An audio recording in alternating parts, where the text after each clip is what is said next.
దాన్ని గుర్తించి ఇప్పుడు ఏవైతే మేము బిల్లు తీసుకొస్తున్నాము, ఫాస్ట్ ట్రాక్ కోర్టులు తీసుకొస్తున్నాము అని ఇప్పుడు ఏవైతే చెప్తున్నారో, ఆ నీట్ పరీక్ష రద్దు చేసినప్పుడే మరి ప్రధానమంత్రి గాని లేదా విద్యాశాఖ మంత్రిగా ఉన్నటువంటి ధర్మేంద్ర ప్రధాన్ నోటి నుంచి అలాంటి రాలేదు.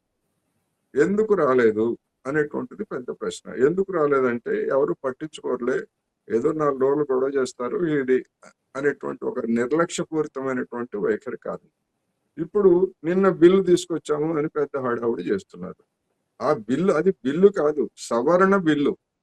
ఆల్రెడీ ఇంతకు ముందు చేసినటువంటి ఒక బిల్లు ఉన్నది.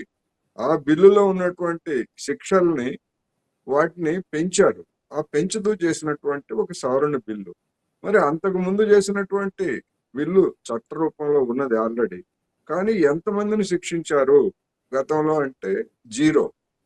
అందుకని అటువంటి చట్టం ఉన్నప్పటికీ దానివల్ల ఎలాంటి ప్రయోజనం లేదు కనుక విద్యార్థులందరూ ఆందోళన చేశారు. మరి ఫాస్ట్ ట్రాక్ కోర్టులని అనే మాట కూడా ఈ ఆందోళన తలెత్తిన తర్వాతనే ప్రధానమంత్రి నోటి నుంచి వచ్చింది. మరి అంతకు ముందు ఎందుకని ఇట్లాంటి విషయాల మీద సీరియస్ గా ఎందుకు ప్రభుత్వం లేదు అనే దానికి సమాధానం లేదు. అందుకని ఈ ఉద్యమం తెచ్చినటువంటి ఒక ముఖ్యమైనటువంటి అంశం ఏంటంటే, దేశవ్యాప్తంగా లక్షలాది మంది కుటుంబాలకు సంబంధించినటువంటి ఇలాంటి అంశాల పట్ల నిర్లక్ష్యం చేస్తే అది మామూలుగా ఉండదు, తీవ్రమైనటువంటి ఆందోళనలకి లేదా ఇతర చర్యలకు దారితీస్తుందనేటువంటి ఒక గుణపాఠం ఈ నీట్ ఉద్యమం తీసుకొచ్చిందనేది మనం చెప్పుకోవచ్చు. అయితే కోటేశ్వరరావు గారు, ఇప్పుడు ఈ నీట్‌కి సంబంధించి ఇప్పుడు కొత్త బిల్లు తీసుకొచ్చారు. సరే భవిష్యత్తులో ఎందుకంటే ఇంతకుముందు కూడా చట్టం చేశారు. ఈ లీకేజీకి సంబంధించి శిక్షలు పెట్టారు, జరిమానాలు పెట్టారు, అన్నీ పెట్టారు. అయినా కూడా యథావిధిగా సాగుతూనే వచ్చింది. ఇప్పుడు కొత్తగా తెచ్చిన ఈ సవరణ బిల్ తోటి నిజంగా అంత మనం అనుకున్నంత పెద్ద ఎత్తున రిజల్ట్ ఉంటుందంటారా? ఇంకోటి రెండో క్వెషన్ ఏంటంటే, ఇప్పుడున్నటువంటి రాష్ట్రాలు ఏవైతే ఉన్నాయో వారి ఈ రాష్ట్రాల్లో ఉన్నటువంటి మెడికల్ కావచ్చు, ఇంజినీరింగ్ కాలేజీలకి ఆల్రెడీ మన దగ్గర ఎంసెట్ నిర్వహిస్తున్నాం. కానీ ఈ మెడికల్‌కి వచ్చేసరికి జాతీయ వ్యాప్తంగా ఒకటే ఎగ్జామ్ పెట్టడం వల్ల చాలా ఇబ్బందులు అవుతున్నాయి. ఇట్లాంటి పేపర్ లీకేజీలు జరుగుతున్నాయి. చాలా మంది విద్యార్థులు నష్టపోతున్నారు. సో ఏ రాష్ట్రానికి ఆ రాష్ట్రం ఈ పరీక్ష పెట్టుకునే విధంగా మాకు ఇవ్వండి అని చెప్పి ఇటు సౌత్ నుంచి ఎక్కువగా డిమాండ్ అయితే వస్తుంది. నిజంగా ఒకవేళ అట్లా ఇచ్చే అవకాశం ఉందా? ఒకవేళ ఇస్తే ఏ రాష్ట్రానికి ఆ రాష్ట్రానికి రిజల్ట్ ఎట్లా ఉంటుంది? తమిళనాడు అసెంబ్లీ తీర్మానం కూడా చేసింది దీని గురించి, మేమే జరుపుకుంటాము, ఆ హక్కు మాకే ఉండాలని. అయినా కానీ కేంద్ర ప్రభుత్వము పట్టించుకోలేదు. రాష్ట్రాలకు సంబంధించినటువంటి హక్కులు, ముఖ్యంగా వ్యవసాయ రంగం కావచ్చు లేదా విద్యారంగం కావచ్చు, ఇవన్నీ కూడా రాష్ట్రాల మీద ప్రధానమైనటువంటి బాధ్యత ఉన్నప్పటికీ ఒక్కొక్కటిగా కేంద్ర ప్రభుత్వము ఆ అధికారాలన్నింటినీ కేంద్రీకృతం చేసి కేంద్ర ప్రభుత్వం గుంజుకుంటుంది. ఉదాహరణకు వ్యవసాయంలో రాష్ట్రాలు కదా అమలు జరపాల్సింది, కానీ కేంద్ర ప్రభుత్వం 3 సాగు చట్టాలను బలవంతంగా రాష్ట్రాలతో సంప్రదించకుండా తీసుకొచ్చిన కారణంగానే 5 సంవత్సరాల క్రితం ఏడాది పాటు రైతాంగం ఆందోళన చేసినటువంటి విషయాన్ని మనం మర్చిపోకూడదు. అందుకని ఇప్పుడు మీరు అన్నట్టుగా మళ్ళా రాష్ట్రాల వైపు నుంచి మరొక డిమాండ్. ఏమిటా డిమాండ్? విశ్వవిద్యాలయ విద్యలో మొత్తం కూడా బాధ్యతనంతా అంటే అధికారాన్ని అంతా కేంద్ర ప్రభుత్వమే తీసుకునేందుకు ఉద్దేశించినటువంటి బిల్లు ఇవాళ వివాదాస్పదంగా మారింది. దాన్ని ఎన్డీఏలో భాగస్వామిగా ఉన్నటువంటి చంద్రబాబు నాయుడు గారు కూడా ఇది సరైంది కాదు అని విమర్శించినట్టుగా వార్తలు వచ్చాయి. రేవంత్ రెడ్డి గారు కూడా అదే విమర్శ చేశారు. అందువలన రాష్ట్రాలకు ఉన్నటువంటి హక్కుల్ని కేంద్రం లాక్కొని మొత్తం తానే సర్వం అనే పద్ధతుల్లో వ్యవహరించేట్లయితే ఇలాంటి విశాల భారతదేశంలో భిన్న సంస్కృతులు లేకపోతే భిన్న భాషలు ఉన్నటువంటి స్థితిలో ఇటువంటివి జరిగితే ఎవరు దానికి రక్షణ అనేటువంటి ప్రశ్న వచ్చింది. అందుకనే ఇప్పుడు ఈ అంశం మీద రాబోయేటువంటి రోజుల్లో ఒక చర్చ అయితే జరగాలి. చర్చ జరిగి రాష్ట్రాలకు ఒకవైపు రాజ్యాంగం రాష్ట్రాలకు హక్కుల్ని వికేంద్రీకరించాలి అని చెప్పినప్పుడు ఆ విధంగా చూసుకున్నప్పుడు అలాగే చేయాలి. ఉదాహరణకు అన్ని రాష్ట్రాల విద్యార్థులు అన్ని రాష్ట్రాల్లో చదవాలి అనేటువంటిది అంటే ఒక జాతీయ భావన పేరుతోటి కేంద్ర ప్రభుత్వము ఈ నీట్ ని తీసుకొచ్చింది. కానీ రాష్ట్రాలకు సంబంధించి రాష్ట్రాల మెడికల్ కాలేజీలు కావచ్చు లేకపోతే ఇంజనీరింగ్ మెడికల్ కాలేజీలు ముఖ్యంగా రాష్ట్రాల్లో 75% సీట్లు రాష్ట్రాలకి నింపుకునేటువంటి అవకాశం ఇచ్చి మరొక 25% సీట్లని కేంద్ర ప్రభుత్వం కోరినట్టుగా ఆల్ ఇండియా ఎగ్జామినేషన్స్ పెట్టి చేయొచ్చు.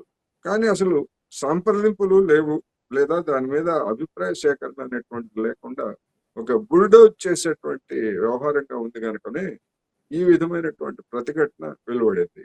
మీరు చెప్పినటువంటి ఇంకొక అంశం, మొన్న సిజేపి సాగించినటువంటి ఆందోళన సందర్భంగా కేసుల్ని లేకుండా చూస్తాము, ఎత్తివేస్తాము అని చెప్పినటువంటి ప్రభుత్వము దాన్ని మాట మార్చి కేసులు ఉంటాయి, అయితే కొత్తగా నమోదైనటువంటి వాళ్ళ మీద వాటి మీద తీసేస్తాము, కానీ తాజాగా పాల్గొన్నటువంటి వాళ్ళల్లో ఎవరైనా పాత కేసులు కనుక ఉన్న వాళ్ళు ఉంటే వాటి మీద మాత్రం మేము కేసులు ఎత్తివేయము అనేటువంటి ఒక మాట మార్చింది.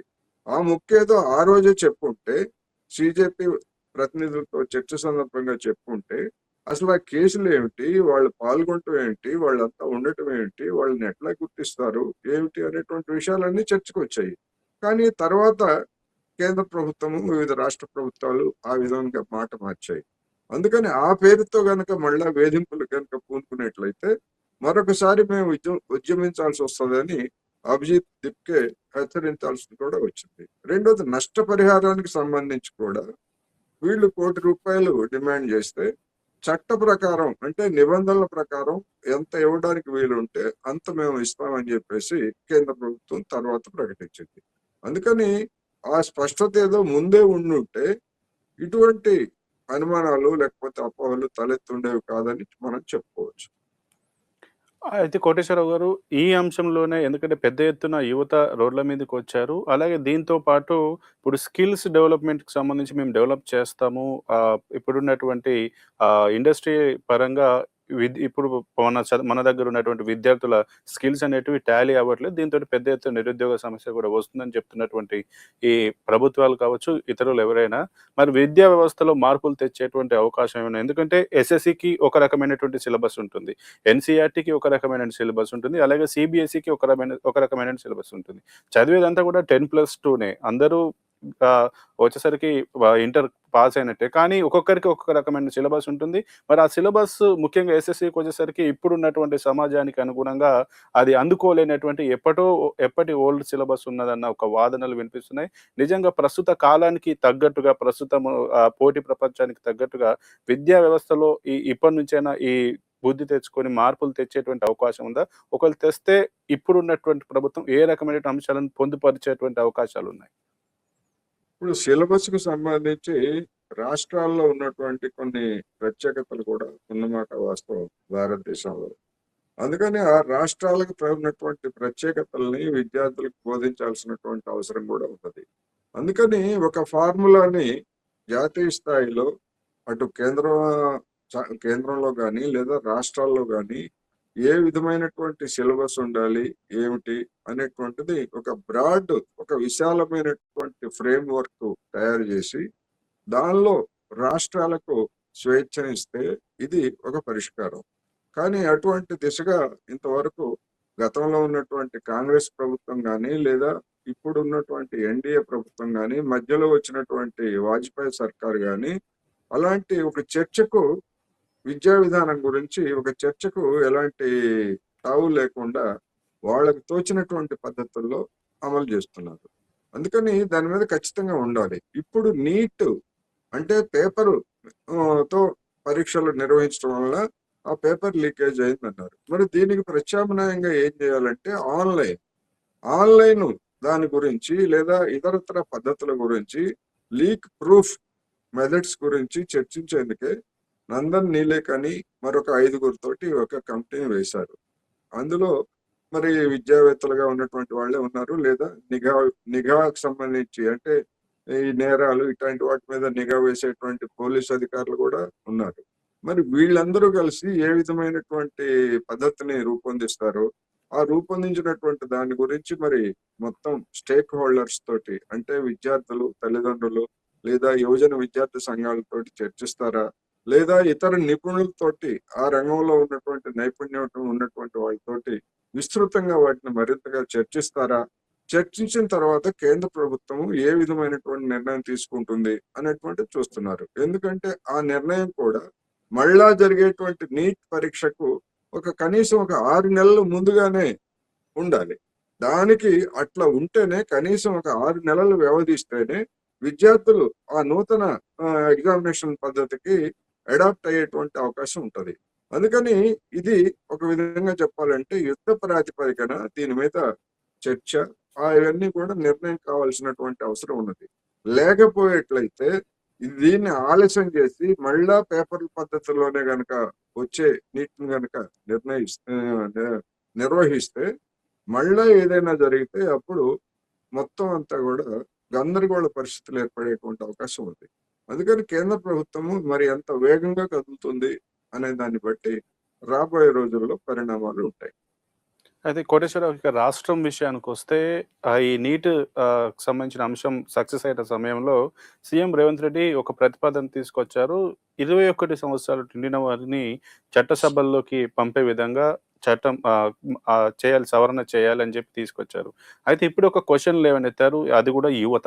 ఏమన్నారు? సరే మీరు 21 సంవత్సరాలు లోపు నిండిన వారిని చట్టసభల్లోకి పంపాలని చెప్పి మీరు ప్రతిపాదన తీసుకొచ్చారు. మీరెంతమందికి యువతకి అవకాశాలు ఇస్తారు? రానున్న జీహెచ్ఎంసీ ఎలక్షన్‌లో అవకాశం ఇస్తారా? లేదా ఇప్పుడున్నటువంటి ఎమ్మెల్యేలు కావచ్చు, ఎంపీలలో 30 సంవత్సరాల లోపున్న వారికి ఎంతమంది నెగలు దొక్కుకుంటున్నారు? అందులో వారి నేపథ్యాన్ని కాకుండా సామాన్య యువత ఎవరైతే పోరాటాల ద్వారా వచ్చిన యువత ఎంతమంది ఉన్నారు? అనేది ఒక క్వెషన్ చేశారు. దాంతో పాటు ఇక్కడ నిన్న రిలీజ్ చేసినటువంటి పోలీస్ కానిస్టేబుల్ నోటిఫికేషన్ పైన నిరుద్యోగులు కూడా తీవ్ర అసంతృప్తితో ఉన్నారు. నేను జెన్‌జీ సీఎం అని చెప్పుకునేటువంటి సీఎం ఎందుకు మరి ఇక్కడ ఉన్నటువంటి తన సొంత రాష్ట్రంలో అదే జెన్‌జీకి సంబంధించిన యువతను కావచ్చు, నిరుద్యోగులను విస్మరిస్తున్నారనే ఒక క్వెషన్ ఇప్పుడు ప్రస్తుతం అయితే చర్చలో ఉంది. దీనిపైన మీరు ఎట్లా చూస్తారు?